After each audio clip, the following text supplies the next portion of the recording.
All right. Good afternoon, everyone. The time is 4:02, and I will call to order our Wednesday, July 15th, 2026 meeting of the Capital Area Transportation Authority Board of Directors and ask our secretary to please call the roll.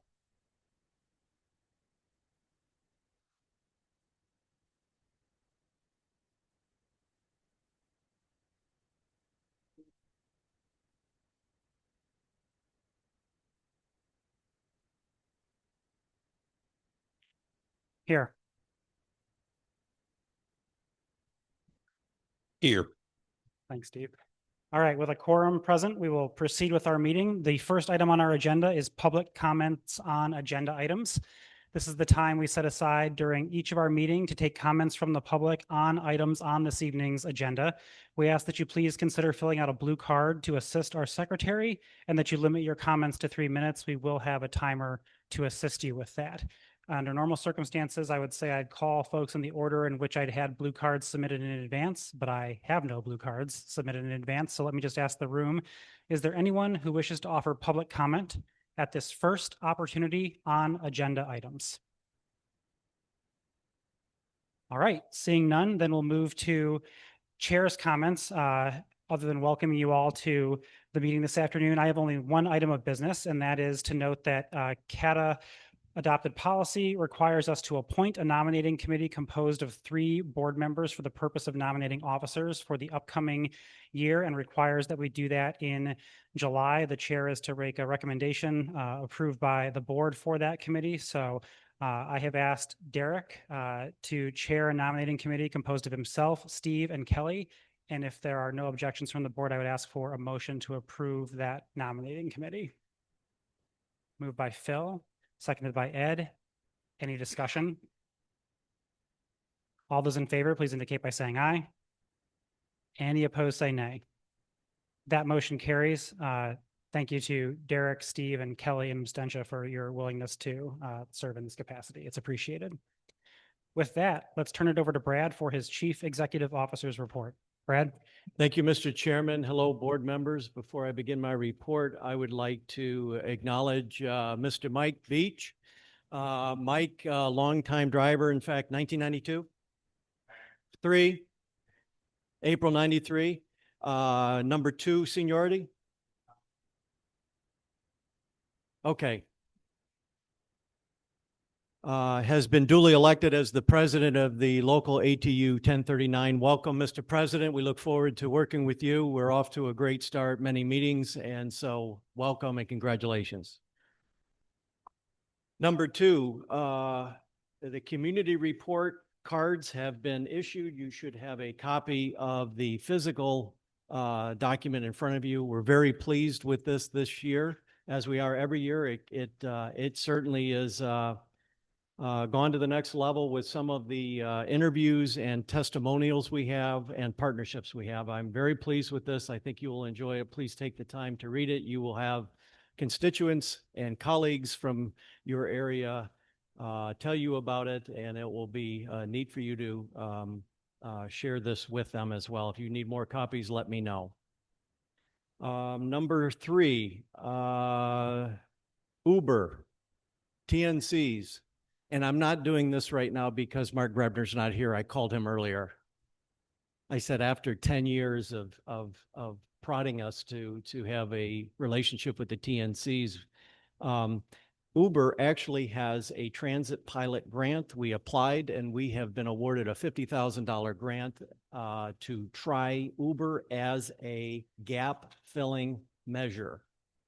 We're not going to contract with them to take existing service or anything like that. This is something that we wanted to explore. The money was available. We'll test it probably beginning of next month through the end of December, and we will report back on its success and some of the challenges. Wanted you to know, and when Mark arrives, I will probably repeat it as if you don't know.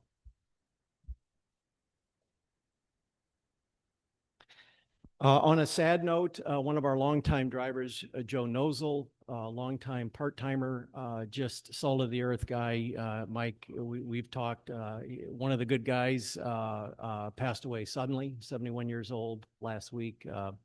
went to his service. A number of us were there, and heart-wrenching, and it really puts in perspective how fragile not only life is, but how fragile our frontline folks are. He touched a lot of people. He had a lot of folks from all walks of life coming to the funeral home to express their condolences. So I like to think that Joe got done early and punched out, and God bless. Finally, today is the meeting after the policy required delivery of the annual budget. You have been delivered by the 30th of June a copy of the FY27 budget. We have some highlights that I would like to go through with you. I am prepared to do that now, Mr. Chairman, or we can put that later in the agenda, your choice. Why don't we do that at the top of the agenda item 5, the fiscal year budget discussion, see if folks have questions on other things first before we start. Agreed. Thank you. That's my report, sir. Any questions for Brad on his report other than on the fiscal 27 budget, which we will get to momentarily? Go ahead, Phil. How will the Uber grant work with our current CATA rides late night service? Will the two be integrated or will they operate separately? So it's the way it's being proposed as a gap service. So I'm looking at you, Mike, and I'm looking at the audience here. We're not replacing service, but we want coordinated service. And to the commissioner's point, we don't know how this works yet. And so we want to take best practices from their models already, try it out. And if it works, great. Essentially, where somebody needs a ride and we're unable to give them a ride, maybe we give them Uber service as part of that contract. So we have a couple of bullets that we need to work out, but does that answer your question, sir? Other questions for Brad on his report? And Phil, thank you for remembering to use the mic. I should have reminded folks. Seeing no other questions, then we'll move to our next agenda item, which is the fiscal year 2027 budget discussion. Brad, you've already sort of teed this off, so why don't you go ahead? Also, by policy is a required budget discussion, the meeting following the delivery of the budget. That is this meeting. There are no surprises, but there may be questions. And I say no surprises because we worked through this since January, and in almost every board meeting, we had fairly robust discussions. We also had a number of scenarios which led to the direction by the board to not do significant cutting of service. However, can we, before the COA gets delivered this fall, look at really becoming efficient and looking at potential services that are not used as much, replacing some service with another? And we went through several iterations. I will tell you, probably the most challenging budget to date that I've been involved in. That number was slated at $65 million. It took a while to get there. We ended up shaving off 18,000 hours of service.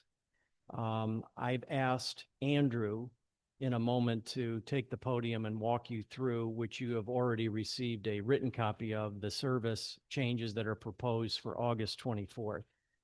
I should also note as part of this budget that this, through a number of other accounting functions, is about an 8% reduction in the operating budget from last year. That's pretty significant when we're trying to manage the cash flow as we continue through this difficult time. So this is obviously tighter than it was last year. The last note that I will have on the budget, which I think is significant, is that 65 million would have us looking at about $10 million out of cash and invested funds to cover that through the year.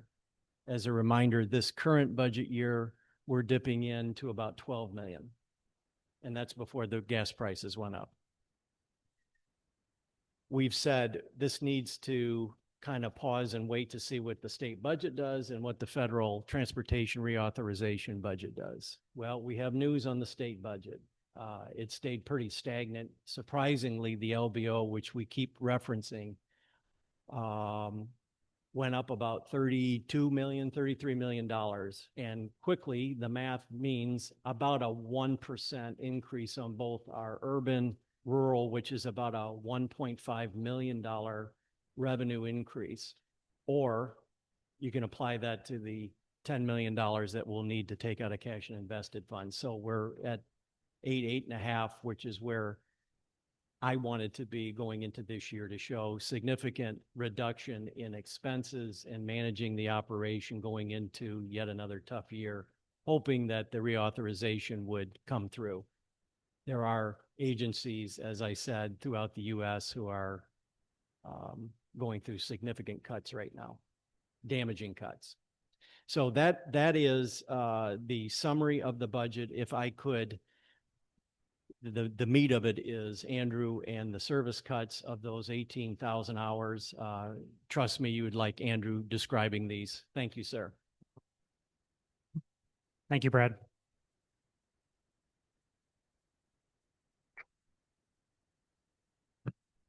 Good afternoon. Thank you, Brad. So as Brad mentioned, when we look back at the start of this calendar year, both Jim and I were up here giving a few presentations on cost reduction proposals. And we went into this looking at our service, starting with fixed route, but also paratransit, including our contracted services, and thought, well, how can we make the most minimal impact to our riders? And I'd like to outline with you where we landed to match the board set budget amount. So I'll go through some of these. I'd be happy to take any questions you might have. So starting with the fall service, which is slated to begin Monday, August 24th. I should point out before I go through these, we have a series of public meetings coming up starting next week all throughout our service area. There are 4 set meetings, and they start next week. The last one, I believe, is on, well, let me just tell you, Monday, July 27th.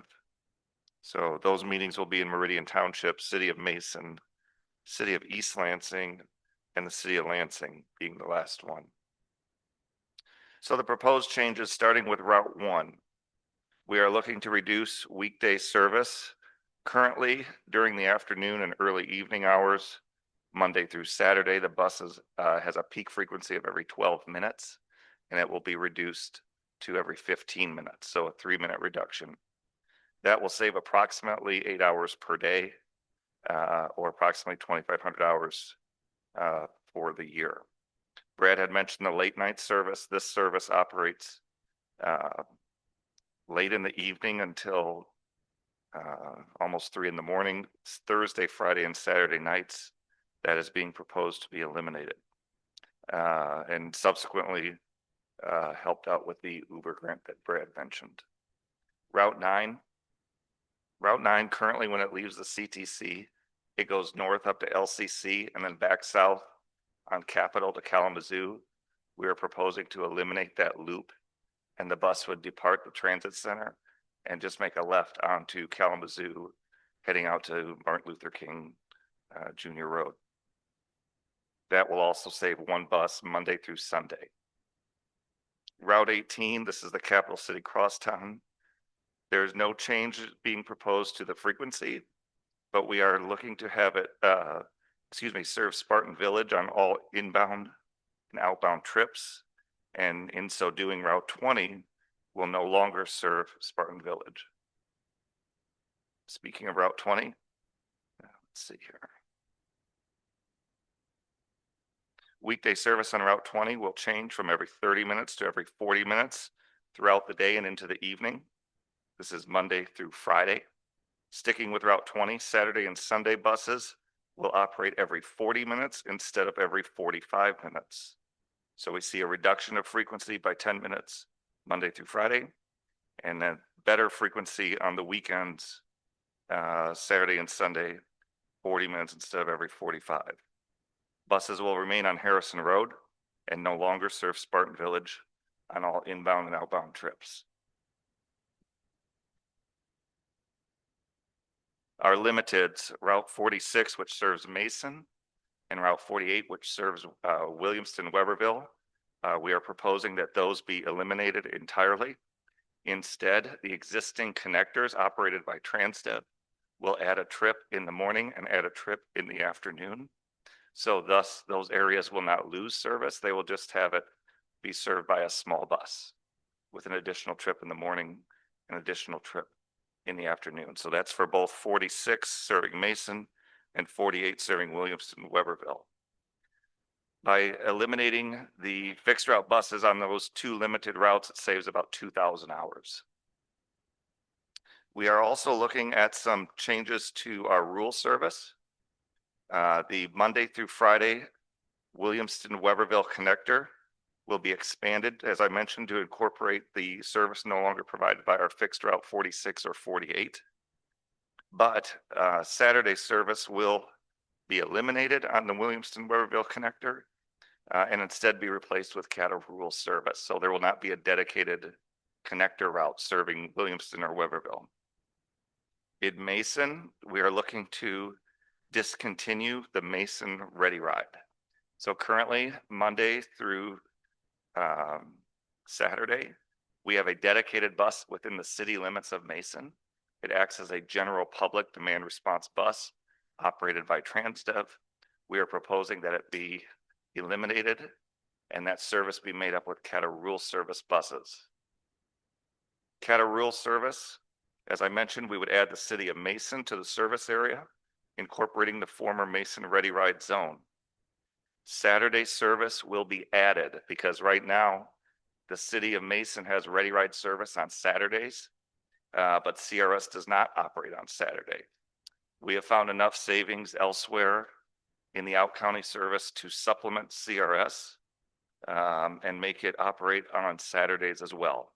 Saturday service throughout the rural service area, that's the whole county outside of the urban area served by CATA, fixed routes, it would operate from 7 a.m. to 5 p.m. Monday through Saturday. I'm sorry, Saturdays, 7 a.m. to 5 p.m.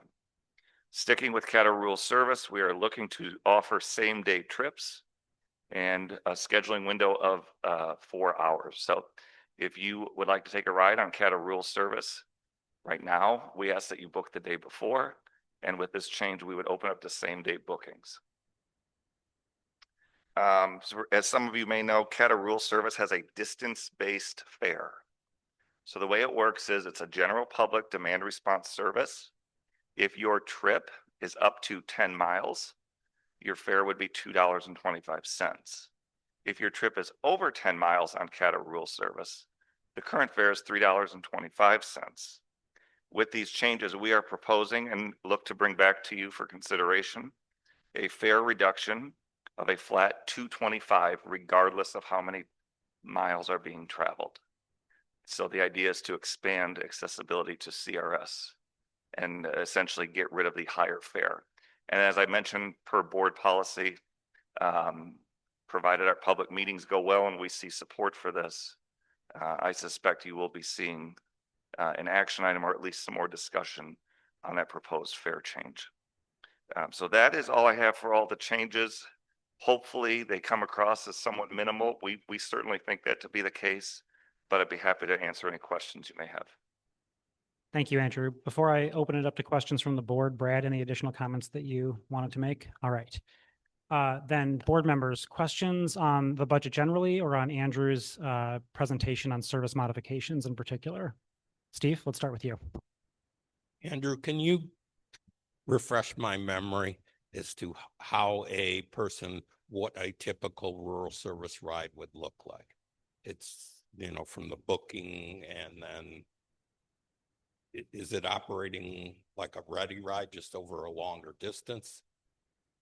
Yes, thank you for the question. So CATA rural service ride is very much like a Spectran or Ready Ride, be it a Mason Ready Ride, as is currently operated, Meridian Ready Ride, or Delhi Ready Ride, or Spectran. The call number is the same, 394 CATA, or they can book online.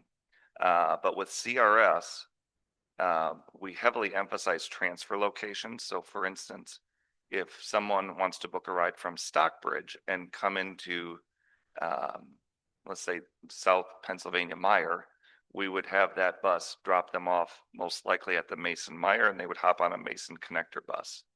The whole idea behind CRS is to get people into either fixed route or to another Ready Ride or SpecTrans service. And we operate at all four corners of the county. We have buses out in Onondaga. I would like to acknowledge Craig and Simone with their work over the last year with Stockbridge, working closely with community leaders and the senior center there.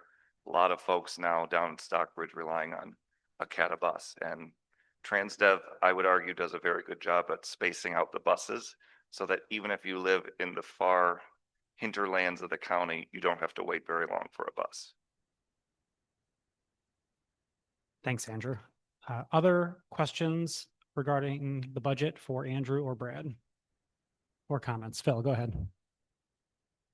Again, on the rural service, of our 9.5 million rides we give a year, what percentage are provided to rural riders?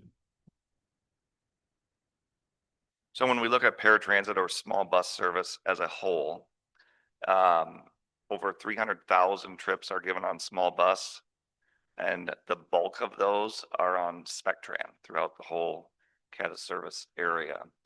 When you break it down by CATA rural service, and I would throw in there the connectors and the Mason Ready Ride as well, it's about 100,000 rides total. A little less because again, I'm kind of, when we think of CRS, we think of all those out county services, but just CATA rural service it'd be a little under 100,000. Other questions or comments?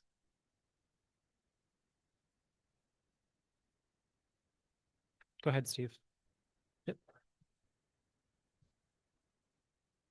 Questions about the budget, Jermaine now, or? Yes. Yep. Anything on the 27 budget generally or Andrew's service conversation in particular are fine. I guess I'd just like to offer a couple observations for the general public as to how we got here.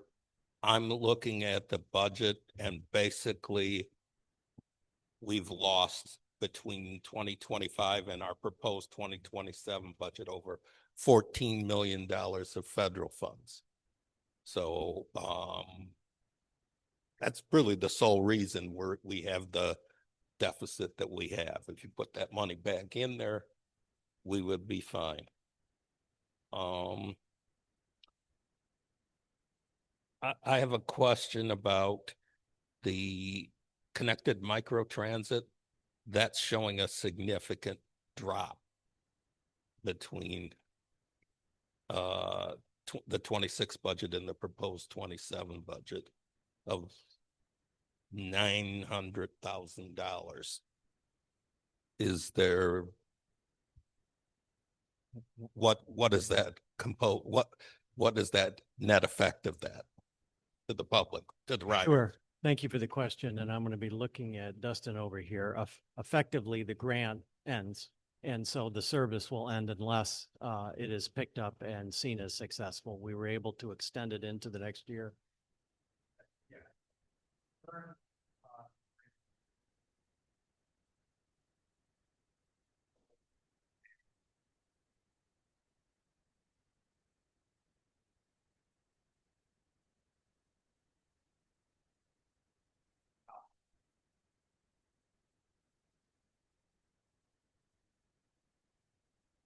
So that service, the effect of if we get extra money, we can do more of that service, but it really doesn't affect any other components of the budget directly.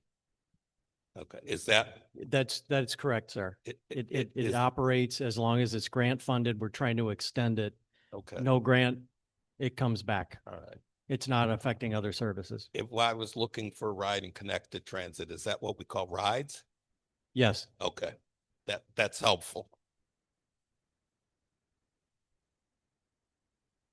I guess for the record, I'd also like to note that there is a significant increase in fuel costs that is addressed in this budget for the general public. If I could react to that, sir. Please. Rarely do we get to have maintenance, get the accolades, but with Dan's experience and his crew, and what he's doing out back and being able to maintain fuel efficiency, looking at getting the new buses on the street, I don't know if you remember or not, when Dan first came aboard and I hired him, you hadn't met him, and I had him walk in and do a presentation, 20 pages on fuel efficiency of buses. So while it's very expensive, we got the right team behind us to manage the problem. Thank you, sir. Steve, other questions or comments from you?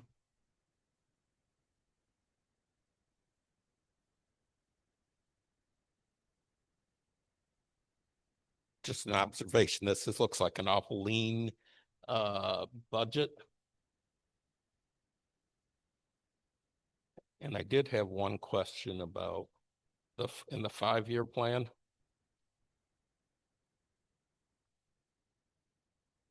Proposed 2027 budget for fringe benefits is $10 million less than this year.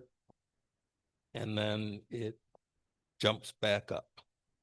Is there a one-timer that's causing this? I will attempt to answer this, and then I will have the information verified. I've spent a lot of time with Jim, who is in Ireland right now.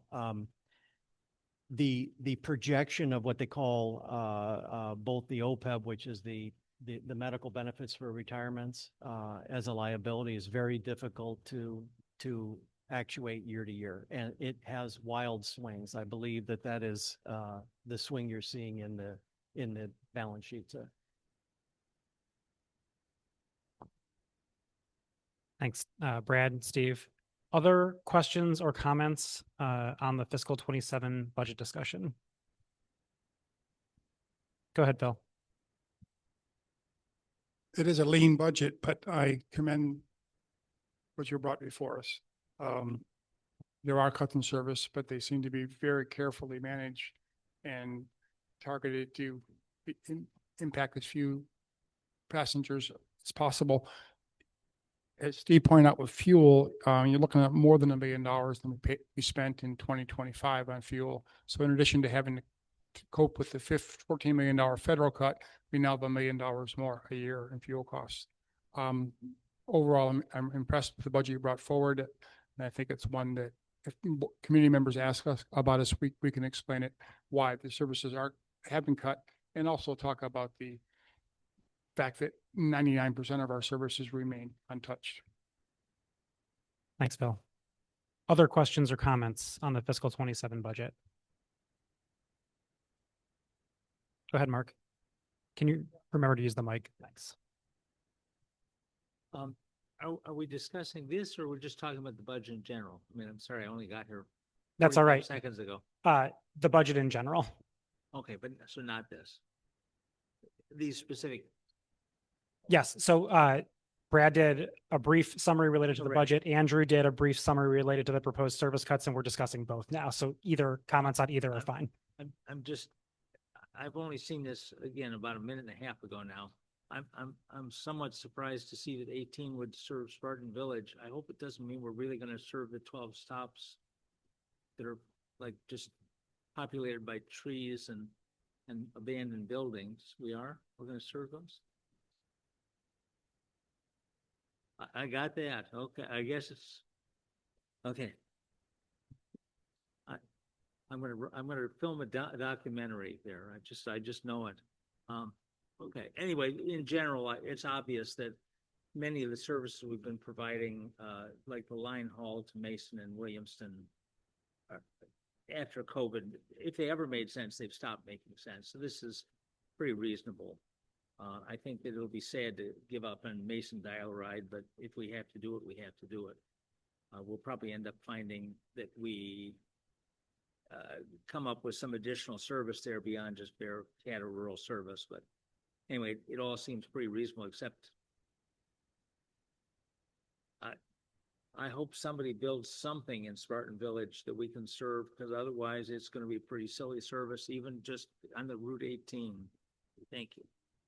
Thanks, Mark. Other questions or comments on the budget?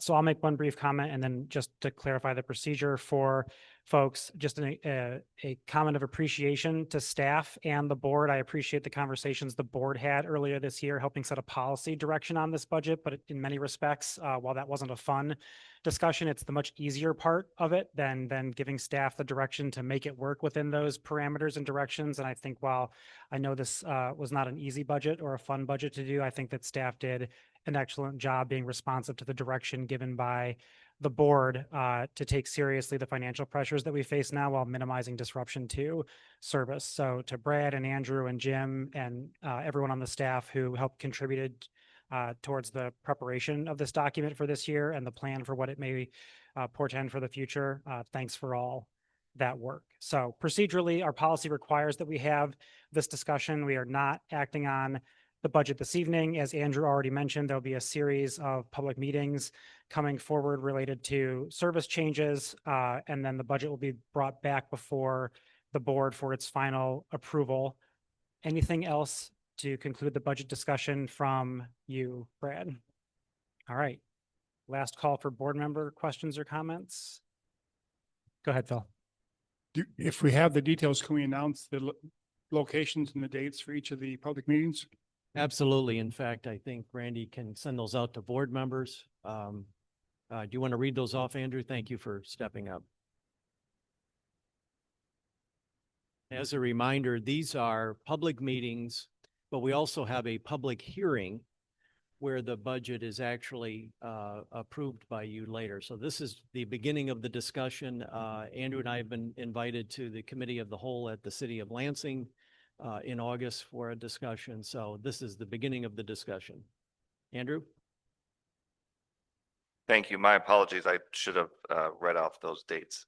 So as Brad mentioned, we have a series of public meetings to discuss these proposed changes for the fall. The first meeting will be Tuesday, July 21st at Meridian Township at the Central Fire Station on Okemos Road. And it will be from 6 p.m. to 7:30 p.m. Our second meeting will be Wednesday, July 22nd in the city of Mason at Claiborne's Pizzeria on Kip Road from 6 p.m. to 7:30 p.m. Our third meeting will be on Thursday, July 23rd at the city of East Lansing in the Hannah Community Center from on Abbott Road from 6 p.m. to 7:30 p.m. And our final scheduled meeting will be Monday, July 27th at the city of Lansing, right across the street at our transit center from 6 p.m. to 7:30 p.m. Thanks, Andrew. All right, seeing no other board member questions or comments, that brings us to our proposed consent agenda for this evening, which includes 4 items for the board's consideration. Those are the minutes of our June 2026 board meeting, the treasurer's report for May 2026, the purchase of up to 6 low-floor minivans, and finally, CATA Transportation Center renovations. Does any member of the board desire to have any of these items removed from the consent agenda to the discussion agenda? If not, is there a motion to approve the consent agenda as presented? Moved by Derek. Is there a second? Seconded by Steve and Ed, but we'll call it Steve for the purposes of the minutes. All those in favor, please indicate by saying aye. Any opposed, say nay. That motion carries. The consent agenda has been approved. That brings us to our discussion agenda, on which we have no items this evening. Likewise, on old and new business, we have no noticed old or new business to come before the board this evening. So before we do our final public comment round, let me recognize Brad for an issue. Thank you, Mr. Chairman. I just saw a note from the preparation of the budget, not to open that can of worms up again. I was mentioning 18,000 hours of service that were cut. It's actually 16, but know that we have already put in place a number of things that we were able to keep as service, knowing that we're going into another difficult budget year. So this is a process that will continue, and as much service as we can keep. So it is 16,000, not 18. And I failed to mention in my initial report that we received an Uber grant of $50,000. Thought you would enjoy that, sir. I just wanted to get that on the record again, sir. I appreciate that. And speaking of missed items from earlier, Tina has helpfully reminded me that we did have requests for excused absences this evening, which we should probably grant. So our colleagues Shanna, Eric, and Kelly all requested excused absences for this evening. So is there a motion to excuse those absences? Moved by Derek, seconded by Chelsea. All those in favor, please indicate by saying aye. Any opposed, say nay. That motion carries. Those absences are approved. That brings us to our second and final public comment opportunity this evening. This is the time we set aside during each of our meetings to take comments from the public on any item related to CATA and its operations. Same requests apply. Please fill out a blue card to assist our secretary. Your time will be limited to 3 minutes. We'll have a timer to assist you with that. I will call folks in the order in which I've received blue cards, but this evening I have received no blue cards in advance. So let me just ask the room, is there anyone who wishes to offer public comment at this second and final opportunity on any item related to CATA or its operations?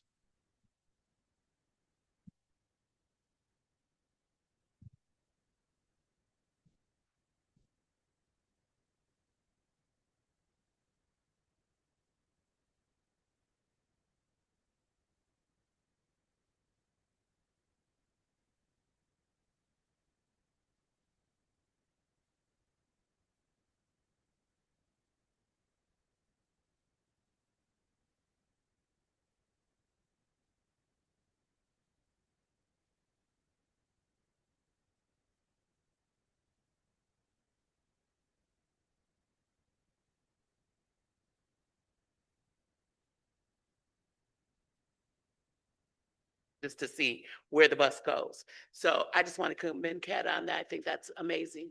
Thank you very much for your comments.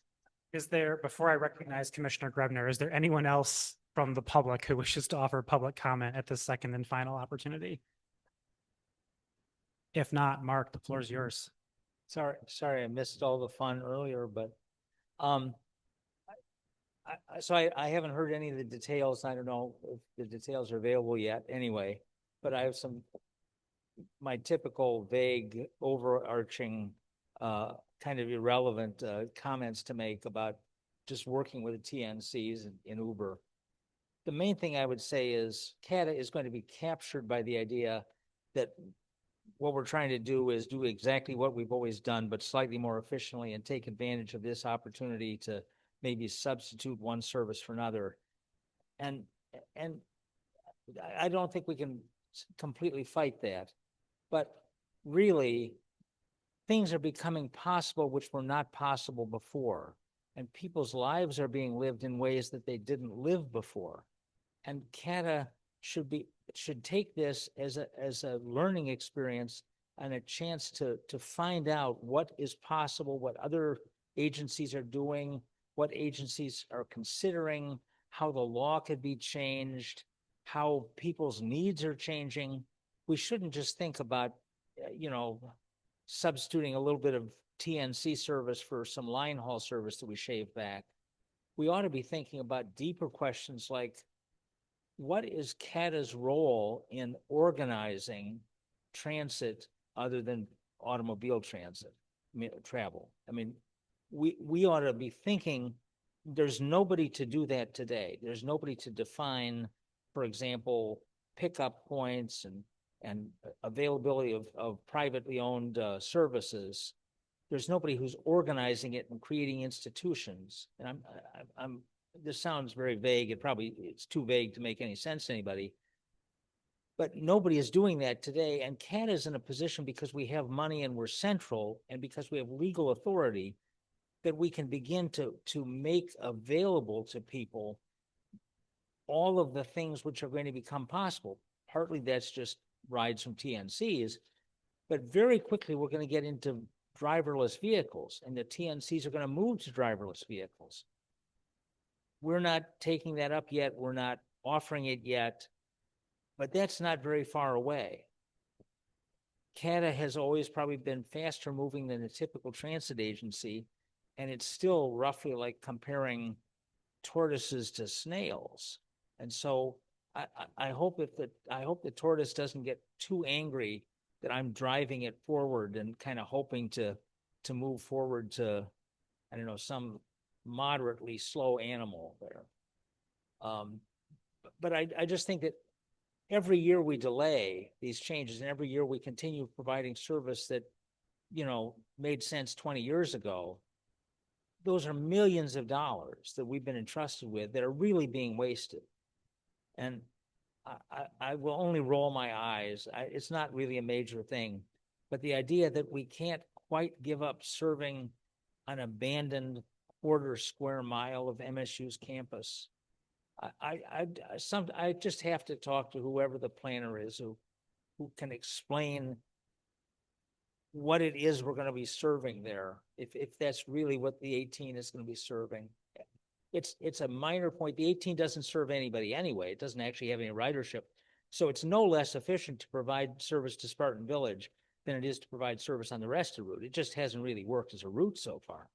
So it's really more or less like a point of humor, but it is also kind of emblematic of CATA's, all transit agencies, but CATA in this specific case, clinging a little bit more to the past than would be ideal. Thank you. Appreciate your comments, Mark. Is there anyone else who wishes to offer public comment at this second and final opportunity this evening? If not, then there being no further business to come before the board, we are adjourned at 4:43 p.m. Thanks, everyone. Stay cool out there.